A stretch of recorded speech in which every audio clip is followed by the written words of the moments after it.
विश्वास कैसे था कि जिसने आपको सन्यास के इस सिद्ध द्वार तक पहुंचा दिया? मतलब पता नहीं क्या था, बच्चा थे ना, जब हम स्कूल से आते और वो बस्ता कहीं ऐसे टांगते तो अम्मा और पिताजी सबके ध्यान की तरफ वृत्ति आती है, लगता सब मरेंगे एक दिन, ये सब छोड़ेंगे। तो सत्य क्या है? मतलब कहीं ना कहीं पूर्व जन्म का कोई बीज था जो सत्य के लिए हमें प्रेरित करता।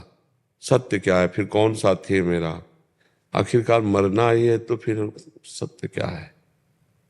खोज करते मन में, क्या क्या सत्य है, क्या सत्य है। तो रोज शाम के हमारे जो शरीर के बड़े भाई थे वो भागवत सुनाते थे, आधा घंटे पूरा ऐसे परिवार बैठता था। तब बड़ा सात्विक ऋषि कुल, मतलब मोहल्ले में प्याज लहसुन भी नहीं आता होगा, ऐसा सात्विक। तो उस भागवत से पता चला कि भगवान की प्राप्ति ही जीव का परम लक्ष्य है। तो पूर्व का तप होगा, भजन होगा जरूर, क्योंकि बाल्यावस्था में ऐसी लगन मतलब मुश्किल होती है। बस मन ने ठान लिया, 9th पास हुए थे, या भागो, संसार से भागो, भगवान की प्राप्ति करनी है। हमें यह भी पता नहीं था कि भगवान की प्राप्ति के लिए गुरु बनाया जाता है, संत वर्ण का अभी कुछ ज्ञान नहीं था। बस एक भागो भागो, भाग करके एक नंदेश्वर शंकर जी का धाम है, वहां रुके। वहीं से दृढ़ विश्वास विश्वनाथ जी भगवान शंकर ने करा दिया, अब आज जीवन घर नहीं जाना और मुझे भगवान की प्राप्ति करनी है। बस सब संयोग बनते चले गए, सदगुरु मिला, बस कहीं अटकने नहीं दिया, कहीं फंसने नहीं दिया। अच्छा, ऐसा जीवन रहा कि कभी पूरे जीवन में वृंदावन के सिवा हमें कभी रसोई से भोजन नहीं मिला कि हम ऐसे बैठे हैं हमें कोई पवा रहा है, कभी जिंदगी में नहीं। या शंकर जी का मंदिर खंडहर, ऐसे घर गृहस्थी में कभी एक रात भी पूरे जीवन में, जवानी पूरी निकल गई, हमारा स्वभाव ऐसे ही था, ऐसे ही बात करना। अगर भिक्षा आदि के लिए कभी नहीं, कभी किसी से संपर्क नहीं, कोई संपर्क पूरा जीवन। अब यहाँ 10-12 वर्ष से भगवान ने सेवा दे दी है, तो जैसे वो चलावे उनके हाथ में है। कर तुम अकर तुम अन्यथा कर तुम, ये पूरा जीवन भगवान के द्वारा ही चलाया गया। हमें तो कहीं कुछ नहीं दिखाई दे रहा कि इसमें हम कहीं हैं। बचपन में जब हमें ज्ञान नहीं था तब वैराग्य दिला दिया, बड़ा कठोर कष्टमय जीवन निपटाते हुए, तो इसमें केवल भगवान को देखा है।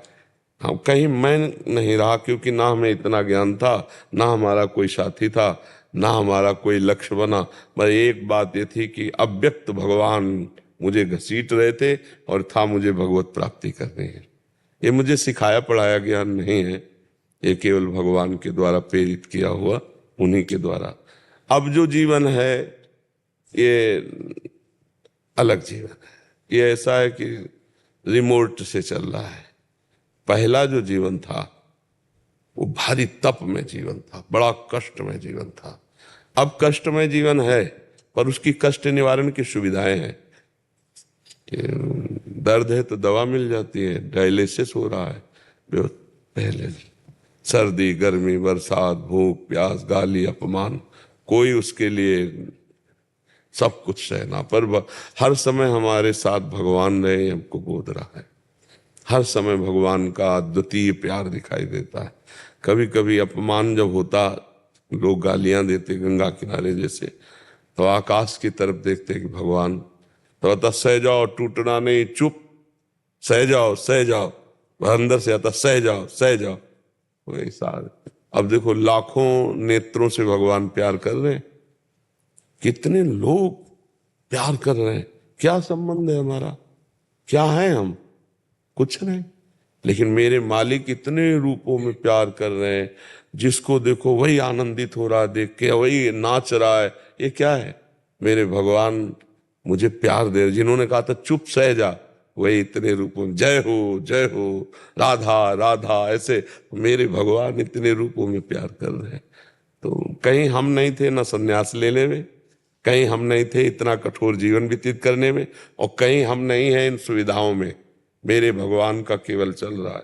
कभी ऐसे पूरे संसार में एक भी व्यक्ति मेरा नहीं है, और पूरे संसार में हमें सब तरफ से प्यार मिल रहा है, क्योंकि मेरे भगवान सब रूपों में प्यार कर रहे, ऐसा देख रहे। कहीं हम न साधना करने में थे, न कहीं हम इस वृंदावन की इस स्थिति में है। मेरे प्रभु सब कर रहे, और वो हम केवल देखते जा रहे हैं कि मेरे प्रभु क्या करा रहे, क्या बुलवा रहे, क्या दिखवा रहे। समझ पा रहे हो हमारी बात? हम कहीं संन्यास में नहीं थे, नहीं तो जो जीवन व्यतीत हुआ वो तीनों काल, सर्दी गर्मी बरसात, गंगा स्नान करना, कई कई दिन, मतलब 7-7 दिन हो जाते भोजन नहीं मिलता गंगा किनारे। पर कभी मन निराश नहीं हुआ कि चलो घर लौट चलते हैं। पूरा जीवन हो गया, घर से निकले ना, एक बार भी घर में बैठ के भोजन नहीं किया। पूरी जिंदगी हो गई जन्मभूमि नहीं, माता पिता सब पधार गए, कभी हमें पता नहीं, कभी हमें सूचना नहीं, कभी कोई मतलब, बिल्कुल असंग जीवन व्यतीत। अब व्यवहार में प्रभु उतार रहे, इतना व्यवहार, तो यह है कि जीवन का अंतिम समय है, अब जो भगवान करवा ले, उन्हीं का खेल चल रहा है। ऐसे चले हैं, ऐसे तो हमें ऐसे चलाया भगवान ने अपनी गोद में। कोई हमारा शिक्षक मित्र कभी नहीं, दूर से, जैसे कहीं संत वचन हो रहे तो हम बहुत अलर्ट रहते थे, सावधान, दूर से सुना है, 100 हाथ दूर से, मतलब की बात जो मिली पकड़ लिया, खत्म। हम कभी किसी से संपर्क नहीं रखा, कभी किसी का नहीं, दूर से सुना। और जिस आश्रम में रुके एकदम असावधान स्थिति दिखाते, पर परम सावधान रहते। जहां देखते यहाँ फंसाव होने वाला है, अपना कमंडल दंड उठाया, चल दिया, कोई मतलब नहीं, कब चले गए कहाँ चले गए कोई मतलब नहीं। ऐसे जीवन कटा है पूरा, असंग जीवन, पशुवत जीवन। हमारे पैरों की चमड़ी इतनी मजबूत थी, कभी जूता नहीं पहना कि अगर बम्बूल का कांटा लगे तो टूट जाएगा, घुसेगा नहीं, ऐसा था। इतनी इतनी बेवाएं थी यहाँ, फिर दवाइयाँ लगा लगा के तब वो। अब तो जीवन क्या है, अब तो जैसे प्रभु रखे, मरा हुआ जीवन है, तो मरा हुआ जीवन है ना। हम कुछ कर सकते हैं, किडनी फेल शरीर है, ना कुछ सोच सकते हैं। सोच वही जो प्रभु सोचावे, क्रिया वही जो प्रभु करावे। अब तो बस ऐसे हम नहीं, हम कभी सोफा में बैठे थे, हम कभी नहीं कुछ आसन के सिवा जीवन में। हमसे एक बार एक संत ने पूछा था, तुम्हारा लक्ष्य क्या है? तो हम कहा श्वान प्रवृत्ति की तरह, जैसे कुत्ते को एक बार टुकड़ा डालो, फिर डंडा मारो तो चलो, फिर पुचकारो, फिर टुकड़ा डालो, फिर आ जाएगा, 10 बार करो तो 10 बार आ जाएगा, 10 बार दबका, उसका कोई मान नहीं। फुटपाथ में सोता है, मर जाए तो उसकी अंत्येष्टि किया करने वाला कोई नहीं। ऐसा जीवन चाहते थे, कोई पूछने वाला न हो, एकांत में बैठकर केवल भगवान के लिए रोए, केवल उनके लिए तड़पे। अब उनका खेल, अब वो सब करवाना चाहते तो कौन रोक सकता है? नहीं तो हमारा जीवन का लक्ष्य यही था कि एकांत में भगवान के लिए बैठकर रहूं, रात दिन भगवान के निरंतर चिंतन में रहूं, और मर जाऊं तो कोई पूछने वाला ना हो, अंत्येष्टि क्रिया करने वाला ना हो, ऐसा भाव था।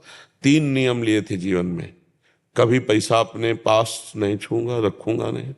हमारा दूसरा, राजकीय विभाग में कभी हमारा नाम नहीं होगा, न जमीन न पे। तीसरा, कभी जिंदगी में शिष्य नहीं बनाऊंगा। 3 नियम लिए थे, एक नियम टूट गया, गुरु आज्ञा शिष्य बनाना। आज तक हमारे पास एक पैसा नहीं, एक हमारे नाम कोई जमीन नहीं, कहीं भी राजकीय विभाग में कहीं भी कुछ नहीं। ऐसे सत्संग किया, ऐसे किया, जो आया ये उठाए, संत जन है, मैं खाओ फिर। हमारा कोई ना हिसाब से मतलब है, ना हमारा कोई लेने देने से। जहाँ हम रह रहे हैं वो एक शिष्य का फ्लैट है, वही आज भी खर्चा चला रहा है पूरा उसका, उसमें हम केवल रह रहे हैं। जो गाड़ी है वो आने जाने के लिए 2-3 शिष्यों की है खड़ी, जिसमें बैठो चले आओ छोड़ दो। ना हमारा गाड़ी, ना रुपया, ना पैसा, ना कभी। भाई एक चीज में ये जो शिष्य, ये गुरु आज्ञा हुई कि मंत्र दो, शिष्य बनाओ जीवन का जो। तो फिर अब लगा कि जिनकी वस्तु है वो करवाना चाहते, इसलिए हो रहे नहीं।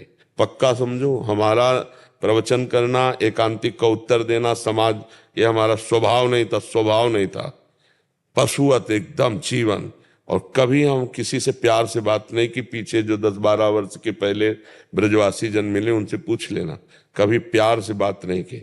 अगर किसी ने राधे श्याम कहा तो मनाया, उत्तर दे दिया, नहीं दिया, अरे क्या बात है, ऐसे बात की कि दोबारा हमारे सामने खड़ा ना हो, ना काहू से दोस्ती ना काहू से बैर, पर फुसकार रखनी। काटना किसी को है नहीं, पर फुसकार रखनी जिससे कोई प्यार न कर पावे। आज तक कोई दोस्त नहीं, आज तक किसी से, ये हमारे भगवान का हमारे स्वभाव में नहीं था। अगर कोई हमारी वार्ता हुई और कोई ऐसे 150 रुपया रखे तो हम डांट देते थे, बनिया की दुकान समझे। भगवान की चर्चा सुनी जा, अपने दिमाग में धारण कर, पूरा जीवन ऐसे। तो यही उसी का लाभ आपको मिल रहा है। ये भी बात सुनो, हम कोई पढ़े लिखे ग्रेजुएट नहीं है, हम वो कोई व्याकरणाचार्य और शास्त्री नहीं है। जो जीवन में मिला है उसी का लाभ आपको मिल रहा है। तो भगवान ही हमारे संन्यास दिलाने वाले थे, भगवान ही हमारे जीवन को निर्वाह करने वाले थे। आज भी भगवान ही हमारे जीवन का निर्वाह कर रहे हैं। और हमारा ये अंतिम जन्म है, अब हमारा जन्म नहीं होगा। जैसे होता है ना कि हम छक गए तो हमें पता चल जाता है ला, ऐसे हम छक गए, हमें अंदर से पता चल, बार बार अंदर से हो गया काम। बस अब इंतजार है शरीर छूटने का। जो जो सेवा बल जाए, शरीर छूटा अपने मां स्वरूप में स्थित है, सब पक्का। तरुण काबरा जी, सिंगापुर से। श्री राधे राधे। श्री हरिवंश, राधे राधे महाराज जी। महाराज जी, बार बार पढ़ते हैं सुनते हैं कि संसार दुखालयम और अशाश्वतम है, पर यहाँ से रस बुद्धि हट नहीं रही। प्रभु को मानते हैं पर उनसे प्रेम नहीं हो रहा। ये सब कैसे बदले महाराज जी हमारे अंतःकरण की स्थिति? देखो, वास्तविक बात है कि अभी हम कुछ नहीं जानते हैं। संसार झूठा है ऐसा नहीं जानते। नहीं, हम आपको प्रमाण दें, 2000 रुपए की एक अटैची आपके सामने रखें, आप उस पर प्यार करके दिखाओ, रुपया ही तो है, क्योंकि बंद हो चुका है। हम एक अटैची भर के 2000 की आपके सामने रख दें, आपको पाई भर खुशी नहीं होगी। होगी भला? नहीं खुशी होगी, क्योंकि उसका अस्तित्व वो झूठा हो चुका है, उसका महत्व खत्म हो चुका है। आपकी बुद्धि में जिस दिन जगत का महत्व खत्म हो जाएगा और भगवान का महत्व जागृत हो जाएगा, तो एक क्षण के लिए भी भगवान का विस्मरण आप बर्दाश्त नहीं करेंगे। तद विस्मरणेन परम व्याकुलते थे। ऐसे महत्वशील भगवान का हम कैसे विस्मरण कर सकते हैं? तो वास्तविक क्या है कि एक होता है बुद्धि की जानकारी हो जाना और एक होता है हृदय से स्वीकार कर लेना। अभी हृदय से स्वीकृति नहीं हुई कि संसार असत है, ये भोग असत है, बुद्धि में जानकारी हो चुकी है। तो इस जानकारी को जब तक अनुभव में नहीं लाया जाता तब तक जानकारी व्यर्थ ही होती है। तो हमारी जो भोगों में रस बुद्धि है वो तब छूटेगी जब भगवान के नाम में रस बुद्धि हो, भगवान के रूप में रस बुद्धि हो। तो हमको जपना पड़ेगा, बार बार नाम को जिह्वा से रगड़ना पड़ेगा। जैसे दो लकड़ियों के घर्षण से, अति घर्षण से अग्नि पैदा हो जाती है, ऐसे जबान में नाम के घर्षण से ज्ञानाग्नि प्रकट हो जाती है। और जब ज्ञान प्रकट होगा तो संपूर्ण भोग विलास, जैसे बमन, जैसे विष्ठा, जैसे विष, ऐसे शास्त्रों में वर्णन आया है। बमनवत त्याग, मलवत त्याग, विषवत त्याग, ब्रह्मादिक के भोग शब्द विषम लागत ताय, नारायण ब्रज चंद की लगन लगी है। ब्रह्मादिक के भोग, मृत्युलोक की बात क्या है? रमा विलास राम अनुरागी, तजत बमन जिम जन बड़भागी। भगवान के बड़भागी भक्त त्रिभुवन की भोग वैभव लक्ष्मी को ऐसे त्याग देते हैं जैसे बमन की तरफ कोई नहीं देखता है। ऐसा मलवत त्याग कर देते, जैसे मल त्याग का अहंकार नहीं होता, ऐसे बड़े त्याग का भी अहंकार नहीं। कैसे? जब खूब नाम जप करे तो आप नाम जपने लगो, उठते बैठते चलते फिरते जितना नाम जप करोगे उतना ही ज्ञान प्रकाशित होगा। जितना सच्चा ज्ञान होगा उतना ही जगत का राग छूटेगा। राग छोड़ने का मतलब कहीं भाग के जाना नहीं, इसी के बीच में रहो, खाओ पियो सब, लेकिन राग नहीं होना चाहिए अंदर का। वही एक आदमी खा रहा है राग पूर्वक, वो एक आदमी असंग भाव से पा रहा है शरीर पोषण के लिए। अब जैसे गाड़ी कितनी भी महंगी हो, अगर डीजल न डालोगे तो चलेगी नहीं ना। तो ये गाड़ी है, ये मैं नहीं हूं, और एक मैं पूर्वक पा रहा है और एक ज्ञान पूर्वक इसमें डाल रहा है। भोक्ता नहीं बना, डाल रहा है इसमें कि इस शरीर रूपी गाड़ी को अन्न जल चाहिए। ऐसे हर विलासिता, हर भोग, उसका राग खत्म हो जाता है। राग खत्म हुआ, सब बढ़िया हो गया। तो ये राग खत्म होगा भजन से। जितना भजन के बिना खूब ज्ञान है, खूब प्रवचन हो रहे हैं, खूब प्रवचन सुने जा रहे हैं, पर परिवर्तन नहीं हो रहा। नाम जब भजन होगा, ये सच्ची बात मान लो, हमारी प्रार्थना मान लो, जितना नाम जप करोगे उतने ही आप उच्चतम आध्यात्मिक जन बन जाओगे। और नाम जप नहीं तो आप योग वाशिष्ठ वेदांत गीता ये सब कंठस्थ कर लो, लेकिन जिस समय जो मोक्ष आएगा वो आपको गिरा देगा, रौंद देगा। उससे बचने के लिए नाम जप, नाम बल है जितना। अब जप के देख लो, मन नाम में नहीं लगेगा और नाम में लग गया तो बेड़ा पार हो गया। नाम कलयुग केवल नाम आधारा, सुमिर सुमिर नर उतर है पारा। खूब नाम जप करो। हमारी मान लो कलिकाल है और कोई साधन काम में आने वाला नहीं। देखो हम खूब जानते हैं कि संसार झूठा है, पर पूरा समय उसी झूठे के चिंतन और भोग में जा रहा है। देख लो आप, ज्ञान होना बड़ा कठिन बात है। ज्ञान की बातें कर लेना, ज्ञान की बातें पढ़ लेना एक अलग बात है, लेकिन समय पर ज्ञान प्रयोग में आ जाए कि अरे यार असत है, ये असत को क्या भोगे, ऐसा ज्ञान अंदर आ जाए और रुचि ना हो, तब माने कि अध्यात्म का कोई रंग चढ़ा है। पर अध्यात्म का रंग ऐसा बिना भजन के लिए चढ़ेगा। खूब भजन करो, और भजन करने के लिए पवित्र भोजन और पवित्र आचरण।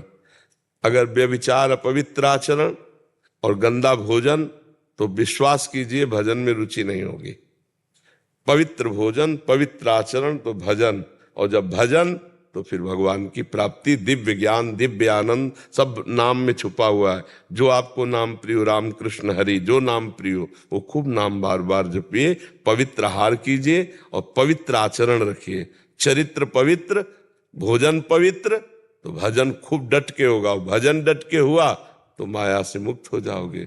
और अपवित्र आचरण, अपवित्र भोजन, तो भजन नहीं होगा, भोग प्रवृत्ति भागती रहेगी और मन खिन्न हो जाएगा, भजन में नहीं लगेगा। इसलिए ये भी ध्यान रखना है कि हमारा चरित्र पवित्र हो, हमारा भोजन पवित्र हो। आरती जी। राधे राधे। राधे राधे महाराज जी। महाराज जी, भय मुक्त व चिंता मुक्त जीवन का सूत्र क्या है कि अंत समय कोई मोह व बंधन ना रह जाए और हरि शरणागति प्राप्त हो जाए? भगवान में जब स्थिति होती है तब जीव स्वाभाविक निर्भय हो जाता है, क्योंकि अविनाशी जीव है, उसका कभी विनाश नहीं हो सकता। जीव का कभी विनाश नहीं हो सकता। नयनम छिन्नन्ति शस्त्राणि, नयनम दहति पावका, न चैनम क्लेदयन्त्यापो न शोषयति मारुता। जब ये ज्ञान हो जाएगा तो निर्भय हो जाएगा, निःशोक हो जाएगा, निश्चिंत हो जाएगा। पर ये जो ज्ञान है अपने स्वरूप का, शरीर में मैं भाव होने से ढक गया। देखो, चाहे जितनी बातें करो, अपने को यही याद रहता मैं पुरुष हूं, मैं स्त्री हूं। अब शरीर को लेकर के अगर हम जिएंगे तो भय भी लगेगा, शोक भी होगा, चिंता भी होगी, सुख दुख का भी अनुभव होगा। हमें अगर निर्भय होना है तो शरीर राग छूटना चाहिए। बिना शरीर राग छूटे हम निर्भय नहीं हो सकते। तो शरीर राग छूटने के लिए भगवान का भजन, भगवान की शरणागति, भगवान की लीला चरित्रों का श्रवण और सबकी सेवा। जिसकी भी मान लो घर परिवार में जो भी सदस्य हैं भगवत भाव से धर्मयुक्त, सबकी सेवा, तो हमारा मन निर्भय होने लगेगा। जैसे मृत्यु का आखिरी भय सबको सताता है, पर जब पता चल गया कि मैं एक शरीर नहीं हूं वास्तविक, फिर भय नहीं रहेगा।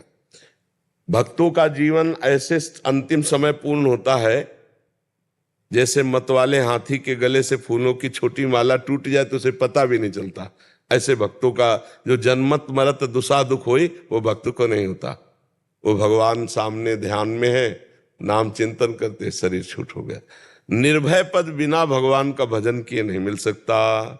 शरीर राग छूटे बिना आप भय रहित नहीं हो सकते। जब तक शरीर में अपनापन है तो भय रहेगा, कामनाएं रहेंगी, चिंता रहेगी, शोक रहेंगे। तो भगवान की शरण में होकर भगवान का नाम जप करते हुए, भगवान की लीला चरित्रों का गायन करते हुए यदि हम जीवन व्यतीत करें और शरीर को एक यात्रा की केवल गाड़ी समझे। देखो, पहले ये शरीर आपका नहीं था, ये शरीर बाद में भी आपका नहीं रहेगा। पक्का पता है ना कि इस पिंजड़े से निकलना होगा, निकलना होगा। तो ये रूप आपका नहीं है। ये कुछ दिन के लिए आपको गाड़ी मिली, जैसे सरकारी गाड़ी बंगला मिलते हैं ना, ऐसे गाड़ी मिली, और ये अध्यात्म की गाड़ी है। इससे आप अध्यात्म ज्ञान प्राप्त करके भगवान नारायण के स्वरूप को प्राप्त हो सकते हैं। आप इसे गंदा आचरण करके भूत प्रेत बन सकते हैं। नाली के कीड़ा बन सकते हैं, आप नरक जा सकते हैं, जो चाहें। ये बहुत बढ़िया है, मनुष्य शरीर ऐसा है, इससे जो चाहो आप प्राप्त कर सकते हो। और कोई चाह ना करो तो जीवन मुक्त हो जाओ, कोई चाह ना हो तो जीवन मुक्त हो जाए। तो हमें अगर भय से बचना है तो भगवान की शरण में जाना है, नाम जप करना है, और धीरे धीरे ये विचार करना है कि शरीर हमारी यात्रा के लिए गाड़ी है, ना कि मैं शरीर हूं। पर बड़ा कठिन है, देख लो हर बात शरीर ही में है। दर्पण देखो तो ये थोड़ी लगता है ये गाड़ी है, ये लगता है मैं हूं, लगता है ना। इसीलिए हम भगवान की शरणागति में अभी सफल नहीं हो पा रहे। देहाभिमान, देह राग, जब हम अपने को स्त्री समझेंगे तो फिर हमारे अंदर आवश्यकताएं हैं, नाना प्रकार की लालसाएं हैं। हम अपने को पुरुष समझेंगे तो लालसाएं हैं, और इन्हीं कामना और लालसा में फंस गए तो भगवान की प्राप्ति नहीं होती। भगवान की प्राप्ति होती है जो सारी कामनाओं को मिटा दे। सकल कामना हीन जे राम भगति रसलीन। और जब कामना मिट गई तो भय किसका रहा? फिर भय नहीं, फिर चिंता नहीं, फिर शोक नहीं, किसका प्रश्न था? तो आप समझ पा रहे? महाराज जी, अगर महाराज जी चाहे कि प्रभु को शरीर रूप में देखना चाहे तो क्या वो कृपा आप? बिल्कुल, कपिल भगवान ने कहा है कि जो मेरा निरंतर चिंतन करते हैं, जो अपने चित्त को मेरे में आविष्ट कर देते हैं, मैं उनके सामने प्रकट होता हूं। केवल दर्शन ही नहीं, संभाषण करता हूं, उनके साथ खेलता हूं। भगवान ऐसे थोड़ी कि ध्यान में केवल आए चले गए, नहीं नहीं नहीं, जैसे आप बैठे हो ऐसे भगवान को देखा जाता। भगवान ऐसे देखते हैं, भगवान ऐसी बात। पर उसके लिए मीरा जी जैसी गति लानी पड़ेगी। मेरे तो गिरधर गोपाल दूसरों कोई जाके सिर मोर मुकुट मेरे उपति सोई। पूरी अनन्य निष्ठा और निरंतर भजन, और फिर रुदु सुस्वरम राजन कृष्ण दर्शन लालसा। भगवान के दर्शन के लिए रोना आ जाए, खूब तड़प तड़प करके रोए, तब वो प्रकट हो जाते हैं, तब वो दर्शन देते हैं। सब में है, सब में विराजमान है। देखो प्रहलाद जी ने निष्ठा की तो खंभे से भगवान प्रकट हो गए, खंभे से भगवान प्रकट। तो अगर हम भगवान को प्यार से पुकारें, भगवान के लिए रुदन करें, पर ऐसी विकलता होनी चाहिए। भगवान की प्राप्ति की विकलता ऐसी होनी चाहिए जैसे आपको यमुना जी ले चले और दो आदमी मिलकर आपको दबाएं यमुना जी में, फिर आपको जो सांस लेने की विकलता होगी, समझ रहे ना, आधा मिनट, पौन मिनट, इतने में ऐसे, और फिर आपको दबाएं, फिर जो विकलता होगी कि अगर आप श्वास नहीं मिली तो मर जाऊंगा, ऐसी जब विकलता हो कि अब भगवान नहीं मिले तो प्राण निकल जाएंगे, तो भगवान उसी समय मिल जाए। अब वो विकलता होती है। सबका हमारे प्रश्न का उत्तर होता है नाम जप। हमारे हर प्रश्न का उत्तर घुमा के आएगा नाम जप, क्योंकि कृतयुगे ध्यायते विष्णुम त्रेतायाम यजते मखई द्वापरे परिचर्याम कलौ तद्धरि कीर्तनात्। हरिर नामयु हरिर नामयु हरिर नामयु केवलम कलौ नास्तेव नास्तेव नास्तेव गति अन्यथा। नाम जप करो भगवान का, तो भगवान के लिए विकलता आ जाएगी, भगवान के लिए रोना आ जाएगा। और ऐसे आप चाहेंगे, ये था माम प्रपद्यन्ते तास्तते भजाम, आप जैसे चाहो वैसे भगवान आपको मिल जाएंगे, पर उसके लिए भजन चाहिए। बाजार में एक से एक कीमती चीजें हैं, उसके लिए रुपया चाहिए। ऐसे ही भाव की वस्तु भजन से। खूब नाम जप करो, जो चाहो भगवान को खरीद सकते हो भजन से। अजित भगवान को भक्तों ने ऋणी बना दिया। भगवान नहीं कहते गोपी जनों से मैं तुम्हारा ऋणी हूं, भगवान कहते क्यों? भजन और प्रेम। भजन बल से भगवान अजित को बांध लिया। भजन बहुत बड़ी चीज। खूब नाम जप करो, जैसे चाहो वैसे भगवान को देख सकते हैं, जिस रूप में चाहो उस रूप में भगवान को देख सकते हैं। सब खूब नाम जप करो, अच्छे आचरण करो, दूसरों को सुख पहुंचाओ, आपको पलट कर मिलेगा, वही सुख पलट कर मिलेगा बहुत रूप में। जो दूसरों को दुख देता है, दूसरों को कष्ट देता है, किसी भी जीव को सही, वो पलट कर उसी को कष्ट देता है। इसलिए हम सबसे प्रार्थना करते हैं, शराब मत पियो, मांस मत खाओ, जुआ मत खेलो। देखो ये आज बताया यहाँ एक आकर के पीछे वाले बैच में कि बहुत से बच्चे मोबाइल से जुआ खेलते हैं और वो हार जाते हैं और सुस्त कर लेते हैं, ऐसा बड़ी हानि। तो हमको तो ज्ञान ही नहीं था, हमको तो आज ज्ञान हुआ कि मोबाइल से भी जुआ खेला जाता है। अभी मोबाइल वाला तो हमें पता नहीं था, आज पता चला कि मोबाइल से बच्चे जुआ खेलते हैं। तो ना शराब पियो, ना जुआ खेलो, और व्यभिचार प्रवृत्ति नहीं। दूसरे की हिंसा करके मांस खाना नहीं, इससे तुम्हारा जीवन बर्बाद हो जाएगा। सब लोगों से हाथ जोड़कर प्रार्थना है, जीवन को पवित्र बनाओ तो तुम्हें चिंता, शोक, भय से अपने आप मुक्ति मिल जाएगी। अब तुम दूसरों जीवों का मांस खाओगे तो तुम्हारे चिंता, शोक, भय तुम्हें जलाएगी, तुम्हारा मन ही तुमको परेशान कर देगा। महाराज जी, प्रभु को पाने के लिए साकार निराकार भक्ति में कौन सी भक्ति है? जिसमें मन लग जाए। दोनों हमारे ही भगवान है। जल और बर्फ में क्या भेद है? जल और बर्फ में कोई भेद है? जल ने जब रूप धारण किया तो बर्फ रूप दिखाई दे रहा, लेकिन बर्फ में है क्या? जल ही जल तो है ना। तो निराकार साकार वो एक ही ब्रह्म है। उसे आप निराकार भजो या साकार भजो, जिसमें रुचि हो जाए। दोनों हमारे प्रभु के स्वरूप है, जिसमें रुचि हो जाए उसी खूब भजन करो। राधे राधे महाराज जी। परम आदरणीय महाराज जी, आपके चरणों में कोटि कोटि प्रणाम।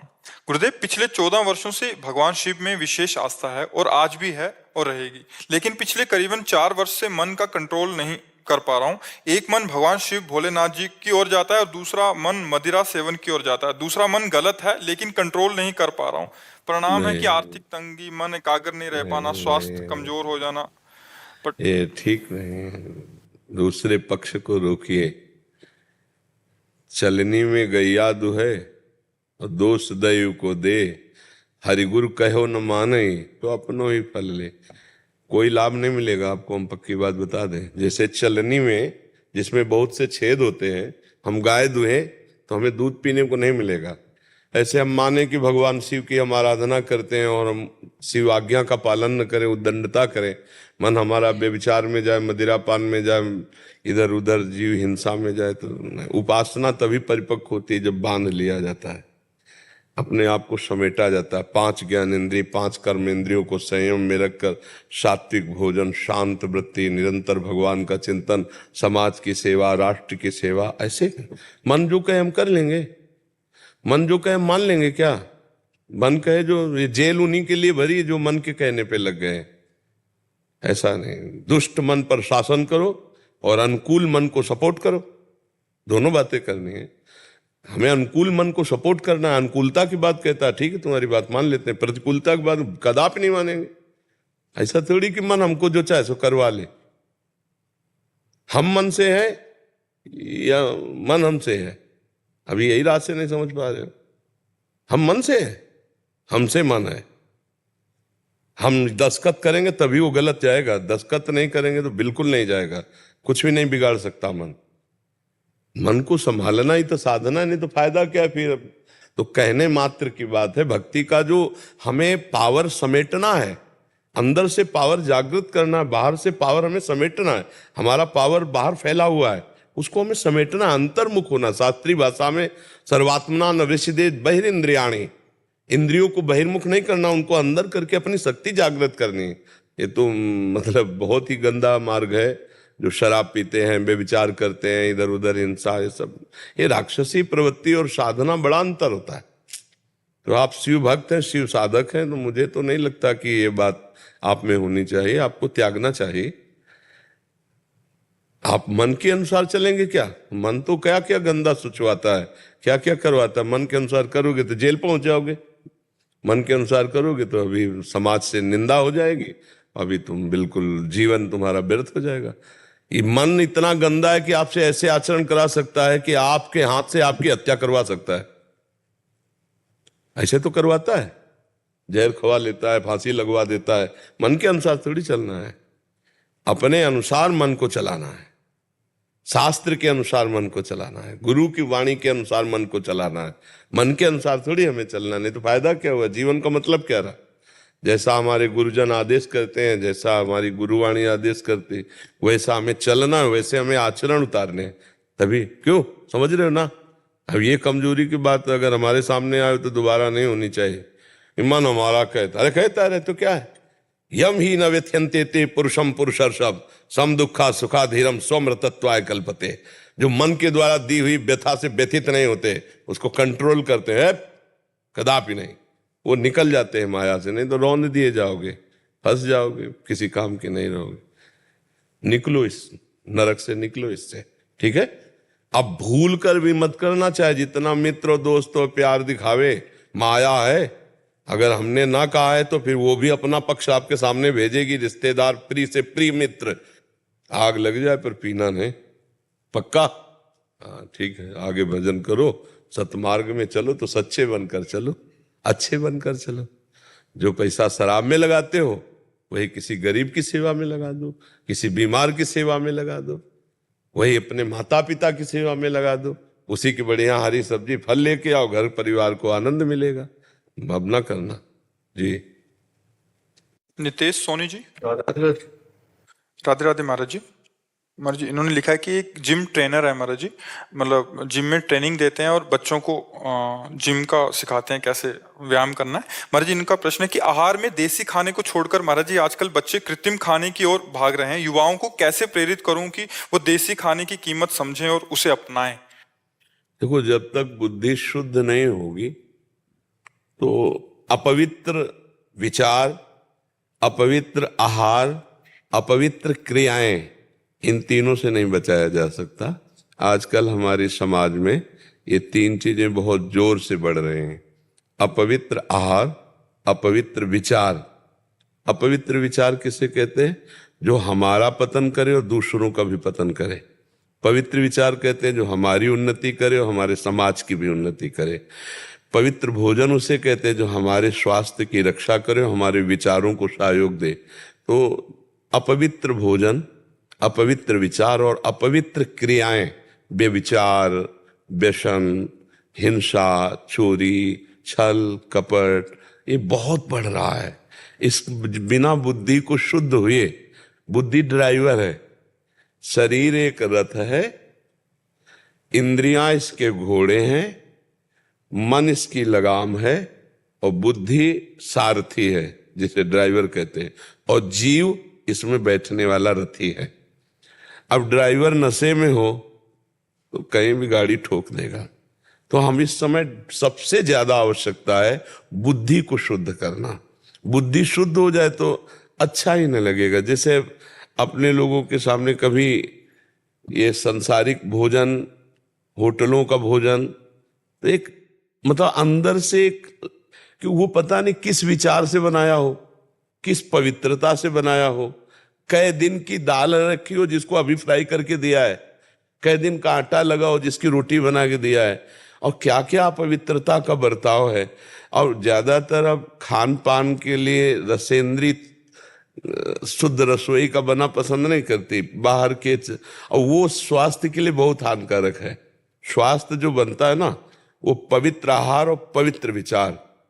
देखो, अगर लंगोटी का कच्चा आदमी है, देहाती भाषा में तुम्हें बता रहे हैं, तो कुछ भी करे वो उन्नतिशील नहीं हो सकता। जो व्यभिचारी पुरुष है वो नहीं हो, और अशुद्ध भोजन करने वाला व्यभिचारी हो ही जाएगा।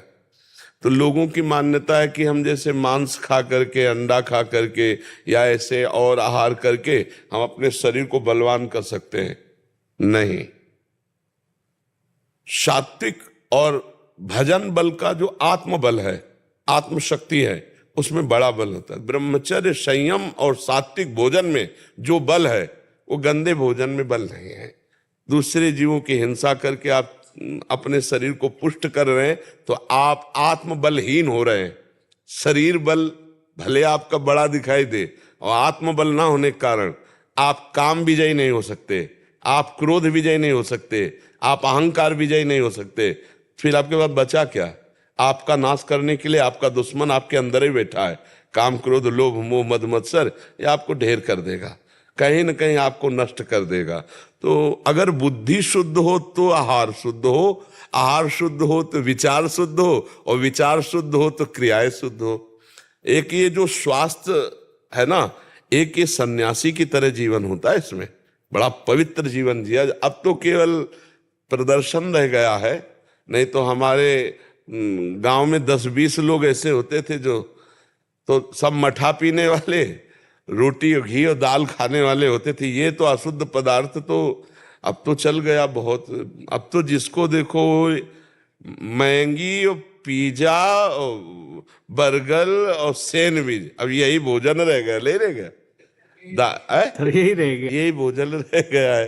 तो अब इससे कोई स्वास्थ्य तो बनने वाला नहीं, इससे लीवर भी खराब होगा, इससे आपके यंत्र पाचन तंत्रों पर बड़ा प्रभाव पड़ेगा। तो आप कृपा करके उनको सत्संग सुनाइए, सदुपदेश, जिससे उनकी बुद्धि बदले। नहीं महाराज, कुछ दिनों से मैंने एक अध्याय शुरू किए हुए हैं जी। तो दूसरा बात, कुछ 1 साल पहले चना पाउडर का मैंने एक रेसिपी बताया था, तो उस रेसिपी को 100 करोड़ लोगों ने सुना था पूरे विश्व में। सत्तू, जो 50 ग्राम चना पाउडर को मिक्स करके 2 खजूर, 1 केला और 5 ग्राम देसी गुड़, जिनके भी शरीर में कमजोरी रहती है, मेरा बहुत जोरों से विरोध हुआ था।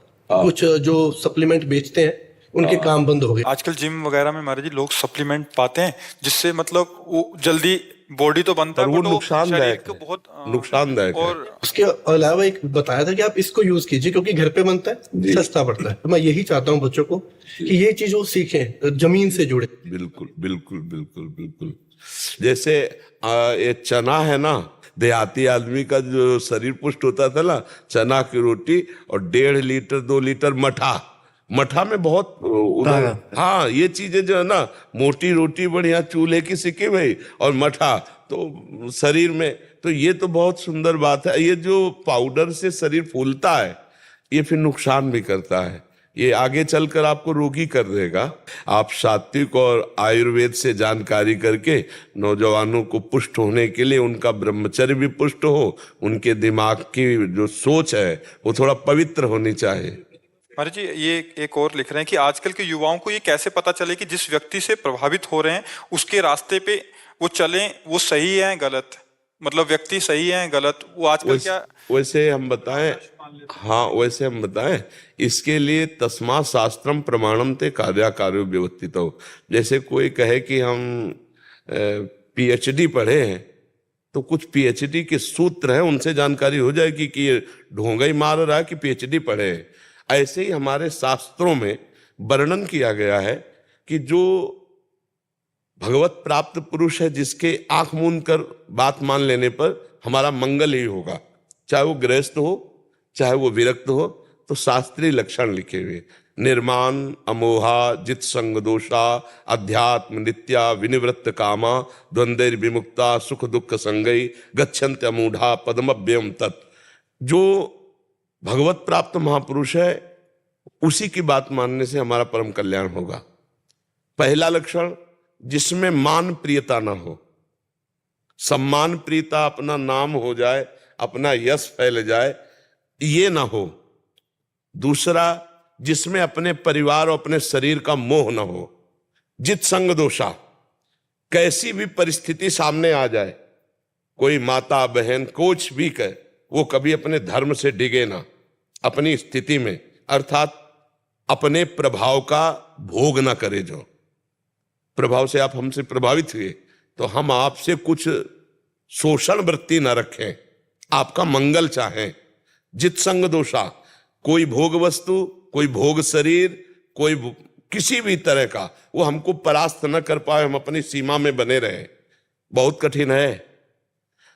अध्यात्म नित्या, नित्य अपने भगवत स्वरूप में स्थित, और कोई भी कामना ना हो अपने सुख के लिए। जो हम उपदेश कर रहे हैं, जो हम चेष्टा कर रहे हैं, वो समाज सुख के लिए हो, अपने सुख के लिए ना हो।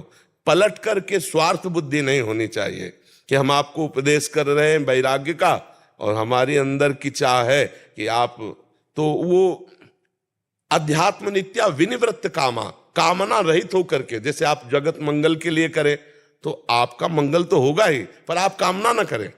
आप जैसे लाखों लोगों को सद्भावना का, सदक्रिया का, सद आहार का उपदेश दे रहे हैं, तो आपका तो मंगल होगा ही, क्योंकि आप मंगल भावना लाखों के लिए कर रहे हैं, तो पलट कर आपके ऊपर आएगी, आपका मंगल करेगी। लेकिन आपकी चाह नहीं होनी चाहिए लाखों से किसी भी तरह की शोषण वृत्ति, विनिवृत्त कामा, और स्वयं सहनशील हो और दूसरे के दुख में पिघल जाए, स्वयं अपने दुख को सह जाए, दूसरे के दुख में पिघल जाए। जो सुख दुख को समान समझे, पूरे जगत का मंगल चाहे, ऐसे पुरुष की बात आंख मूंद कर मान लो, कभी भी अमंगल नहीं होगा। और जहां दिखावटीपना है, जहां कहने के पीछे फिर कुछ और चाहे, वहां संभल करके, हाँ, हमारा विचार, हमारा चिंतन केवल जगत मंगल के लिए हो, तो वो बात माननी है, और बात कह कुछ रहे हैं और इसके बाद हमारी कुछ मांगे हैं तो उस बात का कोई रंग नहीं रहा, उस बात का कोई रंग। आज हम अपनी बात को बेच रहे हैं, आज हम अपने अनुभवों को जागृत करके जगत मंगल के लिए नहीं, वो बेच रहे हैं। वो मान चाहिए या प्रतिष्ठा चाहिए या रुपया चाहिए, वाहवाही चाहिए, ये इससे मंगल नहीं होगा। हम कष्ट सहेंगे, हम दुख सहेंगे, लेकिन आपका मंगल करेंगे। ऐसे पुरुष की बात माननी चाहिए, ऐसे पुरुष का। और हमें लगता है सबके हृदय में भगवान बैठे हैं, वो बताना नहीं पड़ेगा, आप देख करके वो बैठ कर ही जान जाएंगे कि इनकी बात माननी चाहिए कि नहीं माननी चाहिए। आपके हृदय में भगवान है, वो बैठ करके बता देंगे कि यहाँ ठीक नहीं है। मुझे तो ऐसा लगता है, क्योंकि जीवन में हमने देखा है, बचपन से बाबा जी रहे तो हमें जहाँ कुछ तो हमारे अंदर आ गया कि भागो यहाँ से, भागो, यहाँ ठीक नहीं है। और जहाँ ठीक हुआ तो आजीवन के लिए हमारी श्रद्धा समर्पित हो गई। जैसे पूज्य पादुड़िया बाबा, पूज्य श्री भाई हनुमान प्रसाद पोद्दार जी महाराज, पूज्य राधा बाबा, पूज्य पंडित गया प्रसाद जी महाराज, बड़े बड़े जो महान संत हुए, तो फिर वहाँ कोई संशय नहीं हुआ उनके। तो हमारे को लगता है कि अगर थोड़ी देर हृदय में भगवान को स्मरण करके पूछ लो कि इसकी बात माने कि ना माने, तो उत्तर आ जाएगा कि नहीं मानो, चलो ये ठीक नहीं है। भगवान अंदर जगत गुरु बैठे हैं जी। अच्छा लगा आपसे, क्योंकि हमें वो बहुत प्रिय लगता है जो हमारे समाज, हमारे राष्ट्र के काम आवे। जैसे हम आर्मी के जन आते हैं ना, तो हम उनको संत की तरह ही उनका सम्मान करते हैं, क्योंकि वो अपना जीवन राष्ट्र के लिए दिए। ऐसे जो राष्ट्र की सेवा के किसी भी तरह से जुड़ा है, तो मुझे बहुत प्रिय लगता है कि हमारे समाज को सुधारने के लिए, हमारे समाज को सुख देने के लिए। महाराज जी, इन्होंने एक चीज लिखा था कि ये पे हमें भी पता नहीं था, ये कह रहे थे कि आजकल लोग, बच्चे जो है ना, अब नए नए बच्चे हैं, वो पैसा कमाने के लिए आजकल ऑनलाइन सट्टा और जुआ बेटिंग आदि होता है महाराज जी, उसमें अपने माता पिता के भी पैसे लगा देते हैं। ये बहुत चल गया और कह रहे हैं कि बहुत सारे ऐसे केसेस, तो हमें ज्ञान ही नहीं कि क्या होता है। इसमें क्या महाराज, जैसे पुराने टाइम में 3 ताश खेलते थे ना, तो वो भी हमें पता नहीं कि जुआ खेलते थे महाराज जी। जुआ शब्द से पता है। हाँ, अब ये ऑनलाइन होगा, 24 घंटे चलता है। अच्छा, बताओ ऑनलाइन में किससे खेलेंगे? तो कोई व्यक्ति होगा? नहीं, एक सॉफ्टवेयर बनाया होता है, कंप्यूटर का सॉफ्टवेयर बना होता है। अच्छा, 15-15, 16-16 साल के बच्चे हैं जो कभी माँ का गहना चुरा लिया, कभी किसी का क्या चुरा लिया, और जब वो हार जाते हैं वो सुसाइड कर लेते हैं। अब क्या करें, माँ बाप संस्कार ही नहीं देता है बच्चे को, तो क्या करें। अब ये तो हमने पहली बार सुना कि मोबाइल में 50 लाख रुपए हार जाते हैं, आत्महत्या कर लेते हैं उस दुख में। और ये फिर वो मोबाइल से हम ये पहली बार सुन रहे जिंदगी में। महाराज जी, जैसे 2000 रुपया लगाया तो नहीं, किसको लगाया? वो ऑनलाइन लगेगा, वो एक सॉफ्टवेयर बना हुआ है, तो अगर आप जीत गए अकाउंट में अपने अकाउंट में आ जाएगा, और फिर वो और लोभ के लिए फिर लगाएगा। ऐसे करते करते करते उसने 1 लाख लगा दिया, अभी वो हार गया, अभी वो जो कमाया वो भी गया, और मतलब तो हार गया तो पैसा चला जाएगा, पैसा गया पूरा, अपने आप चला जाएगा। बीच में कोई संपर्क नहीं है, कोई बात करने वाला नहीं, सिर्फ एक एप्लीकेशन है जहाँ कोई, तो बड़ा खतरनाक खेल है। और फिर उसके बाद बच्चा डिप्रेशन में आ जाता है, वो सुसाइड करता है। और हर 10वें दिन न्यूज में भी आ रही है कि एक बच्चे ने, 20 साल के बच्चे ने, 22 साल के बच्चे ने, 18 साल के बच्चे, प्रचार करता रहता है ना कि ये लगाओ जीतो, इतने जीतो। और आजकल इसका प्रचार इतना हो गया महाराज, जिसके भी फॉलोवर्स है ना, जैसे 10 लाख है, 15 लाख है, वो आ जाते हैं, वो दिखाते हैं कि देखो मैं जीत गया 10 लाख रुपए, मैं 5 लाख रुपए जीत गया। ये तो बहुत हानि की बात है। हाँ, बहुत हानि। अब कुछ भी चीज अपनी नहीं लेके आए तो ये नहीं बोलेंगे मैं मेहनत से लेके आया, उसका कपड़ा उतारेंगे और बोलेंगे देखो मैं तो यहाँ से 1 दिन में जीत गया। तो इस विषय को आप मतलब इसमें भी जाएगा और नवीन बच्चों को समझाइए। आप इस विषय में बोले। आप तो यही कहना चाहता हूँ कि जो भी 1 रुपया मेहनत का कमाओ सबसे बेस्ट है, पर इस तरीके से खोट से महाराज आज के युग में अपने पैर की चप्पल कोई फ्री में नहीं देता। हाँ, तो कोई अपनी जेब से पैसा कैसे दे? कैसे दे देगा? बिल्कुल। इसका मतलब आपको फंसाया जा रहा है, आपको लूटा जा रहा है, लोभ दिया जाता है उनको, उनको लोभ देने के पैसे मिलते हैं। जैसे कुछ ऐड आती है, अगर किसी चीज का प्रचार किया जा रहा है पहले उसका सत्य असत्य जानो, देख के उसके पीछे पागल मत हो जाओ। अगर ऐसे पैसा कमाया जाता तो पूरा हिंदुस्तान इसी काम में लग जाता। बिल्कुल। कोई सुबह 4 बजे उठ के मेहनत करता ही नहीं। बिल्कुल। वैसे मेहनत से कमाया हुआ जो धन है वो सुख शांति प्रदान करता है। इस तरह से छल कपट से कमाया और